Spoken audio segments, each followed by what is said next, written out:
ताज्या बातम्या आणि जाहिरातींसाठी महाराष्ट्र न्यूज चॅनलला सबस्क्राईब करा आणि बेल आयकॉन प्रेस करायला विसरू नका।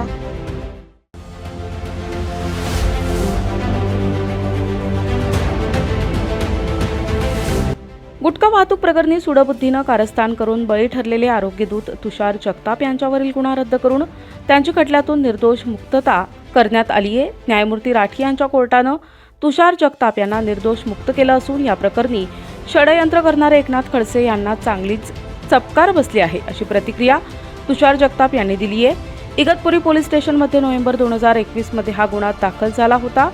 6 मे 2024 ला जगताप यांना या प्रकरणी न्यायालयानं निर्दोष मुक्त केलंय आणि गुन्हा रद्द करण्यात आलाय।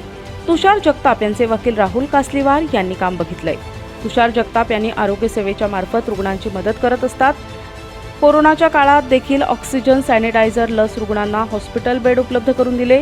गेल्या 15 वर्षांपासून आरोग्य क्षेत्रात अविरत गोरगरिबांची सेवा करत असलेले आरोग्यदूत तुषार जगताप यांना अनेक संस्थांनी आपला आरोग्यदूत म्हणून सन्मानित करून पुरस्कार प्रदान करण्यात आलाय। विशेष म्हणजे कोविड काळामध्ये नाशकात प्रथम कोविड सेंटर मेरी दिंडोरी रोड येथे सुरू करण्यासाठी नाशिक महानगरपालिकेला पाठपुरावा करून कोविड सेंटरची स्थापना करून अनेक गोरगरिबांना मोफत उपचार देऊन त्यांचे प्राण वाचवलेत। नुकताच गोरगरिबांच्या रुग्णांसाठी एक आधाराचा हात असल्यानं तुषार जगताप यांना नावत डॉक्टरेट पदवी नुकतीच यांना बहाल करण्यात आली आहे। यावेळी आरोग्यदूत तुषार जगताप यांचे सर्व स्तरावरून अभिनंदन करण्यात येत आहे।